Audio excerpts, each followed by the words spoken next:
Assalamualaikum warahmatullahi wabarakatuh. Waalaikumsalam warahmatullahi wabarakatuh. Selamat pagi anak-anak. Pagi.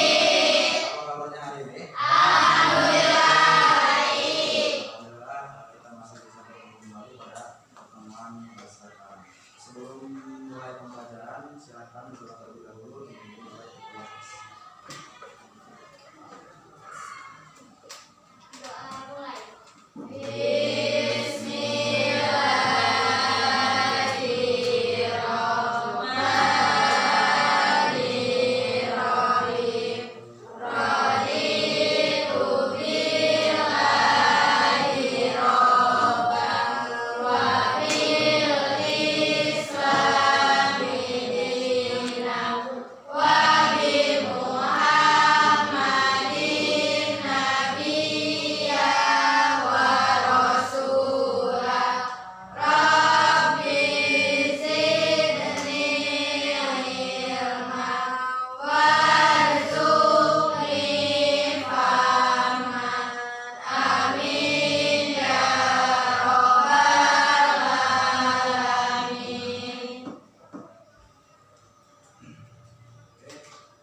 Bapak absen terlebih dahulu. Alifal, Hadir. Amir, Hadirah. Ardian, Asifah Fitriani, Hadirah. Bukhari, Hadir. Ega, Hadir. Elma, Kita, Hadirah. Dinda, Hadirah. Naziful Aska, Mandalanjar, Hadir. Muhammad Rafi, Hadir. Muhammad Fiza, Hadir. Muhammad Rizki, Nana Nafiah. Hadirah. Alhamdulillah ya hadir semua untuk pertemuan minggu sekarang. Terima sekali. Oke, siap untuk belajar pada pertemuan kali ini? Silakan disiapkan terlebih dahulu alat tulisnya, buku dan juga alat tulis. Nah, pada pertemuan sebelumnya kan kita belajar tentang apa? Mengenal kecerdasan artifisial. Jadi untuk pertemuan sekarang kita akan membahas mengenai etika dan resiko kecerdasan artifisial. Dulu kan kita sudah mengenal apa itu KA, bagaimana penggunaannya, dan sekarang kita membahas tentang etika dan resiko dari teknologi kecerdasan artifisial. Nah, untuk capaian pembelajaran, yang pertama peserta didik mampu menjelaskan konsep dasar kecerdasan artifisial generatif serta mengidentifikasi manfaat dan risiko penggunaannya dalam kehidupan sehari-hari. Terus yang kedua, peserta didik mampu menerapkan prinsip etika dalam penggunaan AA atau AI generatif, termasuk kesadaran akan transparansi, keadilan, hak cipta, serta mampu menganalisis potensi bahaya dari teknologi deepfake. Itu untuk capaian pembelajaran. Nah, selanjutnya untuk tujuan pembelajaran, peserta didik dapat mendefinisikan KA generatif, menyebutkan contohnya, serta menjelaskan manfaatnya di bidang pendidikan dan kehidupan sehari-hari. Terus kemudian peserta didik dapat mengidentifikasi contoh penggunaan KA yang etis dan tidak etis, serta menjelaskan risiko seperti hoax, bias, dan pelanggaran privasi dengan memberikan contoh kasus sederhana. Nah, sebelum masuk ke materi, ada pertanyaan pemantik terlebih dahulu. Ada dua pertanyaan pemantik. Yang pertama, bagaimana kamu akan menggunakan kecerdasan artifisial atau KA agar bermanfaat untuk belajar, tetapi tetap etis dan tidak merugikan orang lain. Terus yang kedua, menurut kamu mengapa penting bagi generasi muda seperti kamu untuk belajar tentang risiko KA seperti hoax dan deepfake? Siapa yang mau menjawab? Saya. Siap. Betty terlebih dahulu. Pertanyaannya, bagaimana kamu akan menggunakan KA agar bermanfaat untuk belajar, tetapi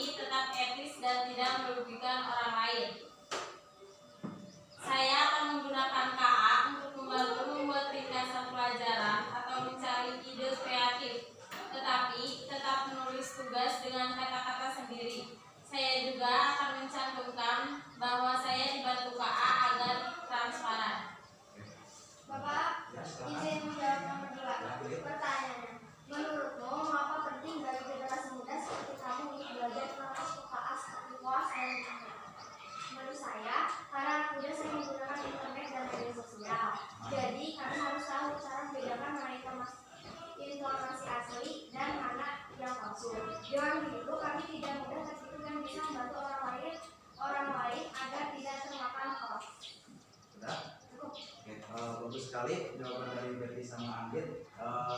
Berarti kalian sudah sedikit paham mengenai teknologi KA. Terima kasih teman untuk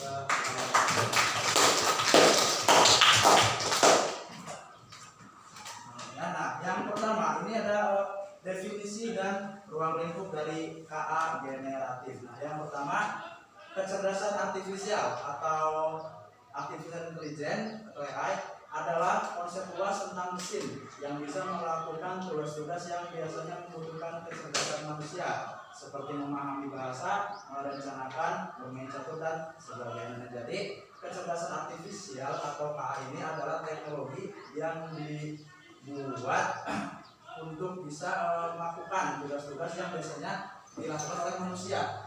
Seperti ini ada memahami bahasa, merencanakan, bermain catur dan lain sebagainya. Seperti itu. Terus KA generatif atau generatif AI yaitu model deep learning yang dihasilkan dari pembelajaran data yang besar atau big data yang mampu menghasilkan generate konten baru. Konten tersebut bisa berupa teks, gambar, dan lain sebagainya. Beberapa contoh dari KA generatif adalah ChatGPT, Gemini, dan lain sebagainya.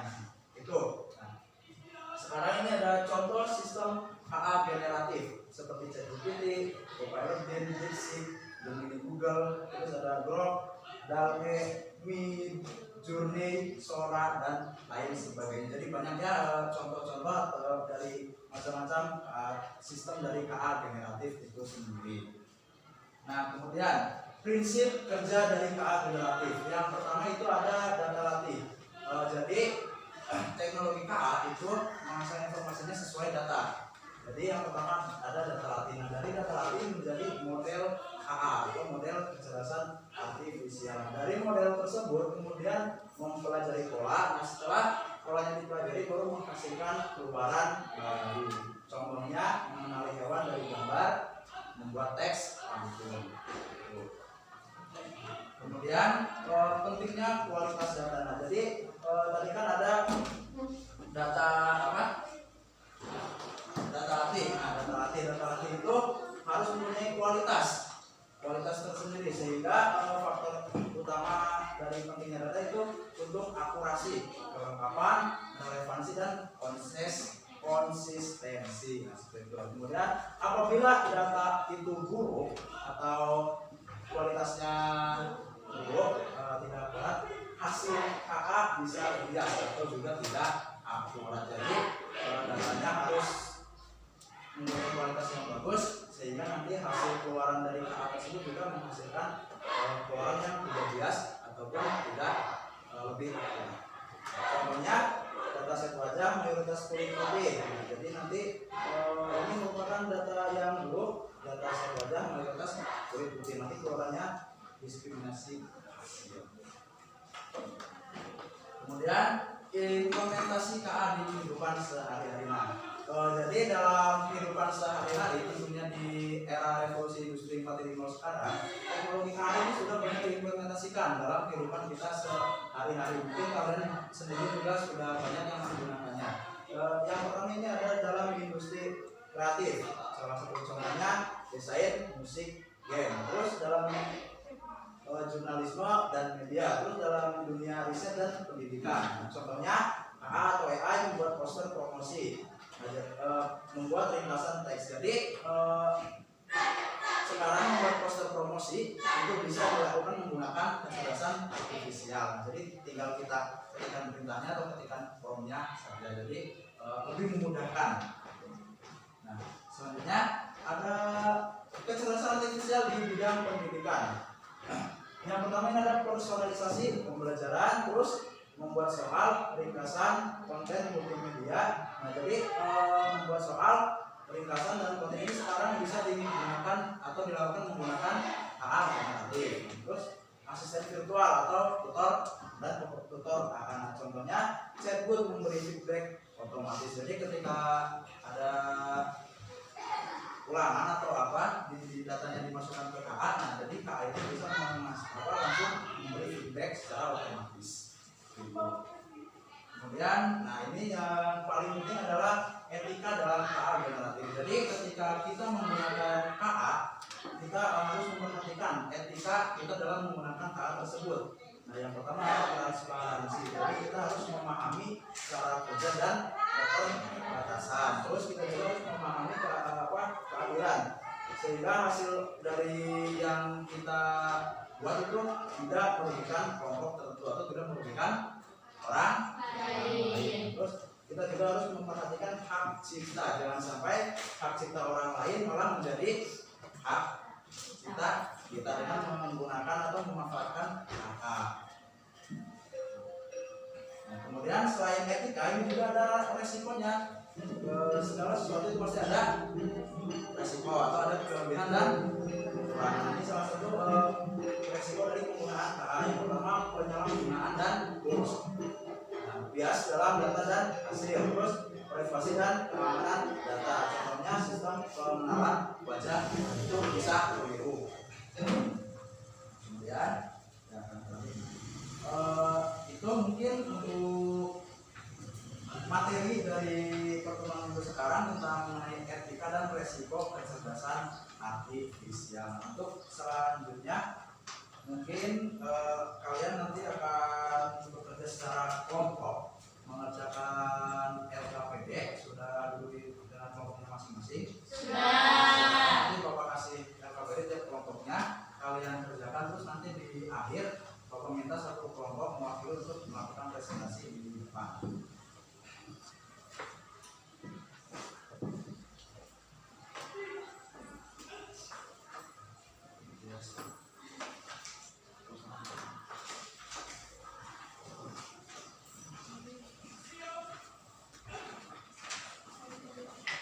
Silakan dibaca petunjuknya, nanti kalau ada yang bingung atau tidak mengerti silakan bisa ditanyakan.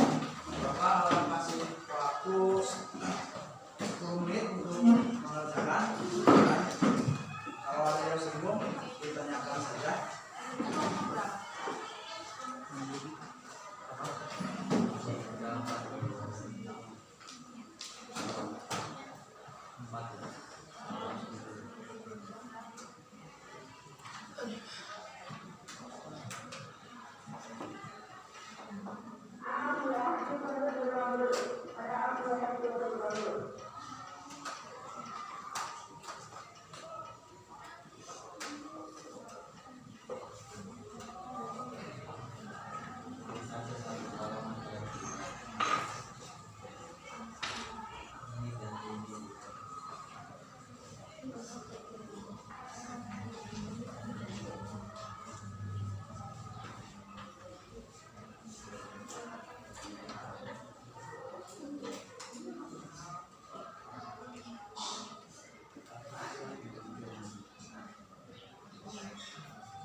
Waktunya 1 menit lagi. Ada yang bingung? Yang ingin ditanyakan?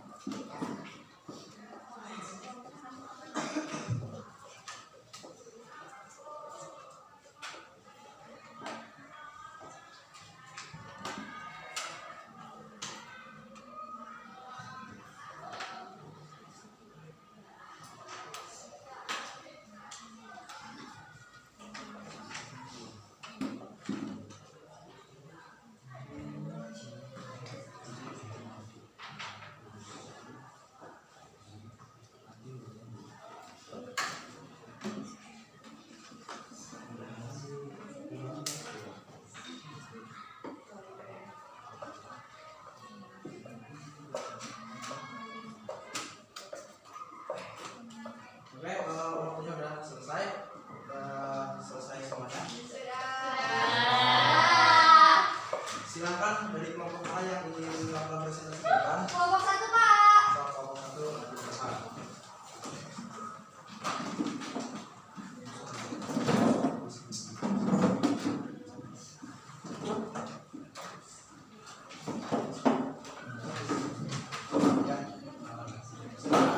Perkenalan dulu terus masuk berdasarkan dari hasil diskusi kelompok. Assalamualaikum warahmatullahi wabarakatuh. Waalaikumsalam warahmatullahi wabarakatuh. Kami dari kelompok 1 akan mempresentasikan tugas KPD, coding dan kecerdasan artifisial. Sebelum itu kita akan memperkenalkan kelompok kita dulu. Aja kelompok kita dulu. Dengan saya Linda, saya Suti, saya Rifa. Di sini saya Amin Sahali.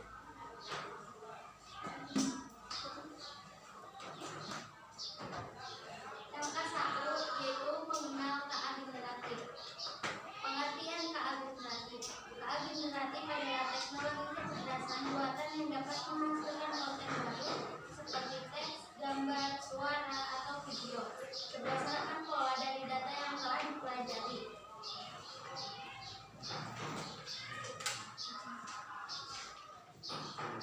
Yang kedua, etika penggunaan KA. Contoh penggunaan etis, menggunakan ChatGPT untuk mencari ide menulis esai, lalu menulis ulang dengan kata-kata sendiri, membuat poster dengan DALE untuk tugas sekolah dan mencantumkan sumbernya.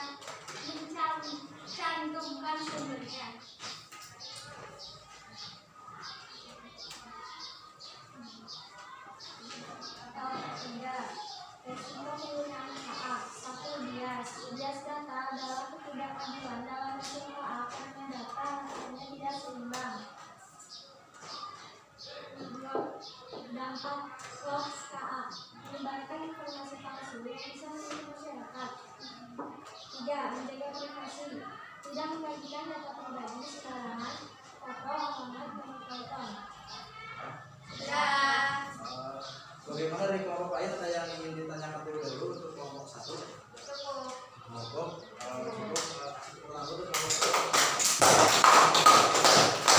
Silakan nomor 1 untuk kembali ke tempatnya. Sekian dari kami. Terima kasih. Wassalamualaikum warahmatullahi wabarakatuh. Waalaikumsalam warahmatullahi wabarakatuh. Oke, kembali presentasi dari kelompok 1 menggunakan 5 hasil. Sekarang kita sudah berada di akhir pembelajaran. Tadi kalian sudah menerima pemaparan mengenai etika dan resiko KA. Terus kalian juga sudah mengerjakan KPD dari masing-masing kelompok. Nah, terakhir ada kesimpulan dari pertemuan kali ini. Kesimpulan yang pertama itu KA generatif bermanfaat, tetapi tidak lepas dari resiko. KA dapat membantu dalam pendidikan, seni, riset, dan kehidupan sehari-hari. Namun penggunaannya harus disertai pemahaman etika karena berpotensi menimbulkan hoax, bias, dan pelanggaran privasi. Terus yang terakhir, etika adalah kunci dalam penggunaan KA. transparansi, keadilan, serta penghormatan terhadap hak cipta dan kepemilikan menjadi dasar agar KA digunakan secara bertanggung jawab dan tidak merugikan dari pihak lain. Sampai di sini ada yang ingin ditanyakan terlebih dahulu? Cukup, Pak. Oke, kalau tidak ada pertanyaan sebelum diakhiri, Bapak bisa akademinya dikumpulkan terlebih dahulu.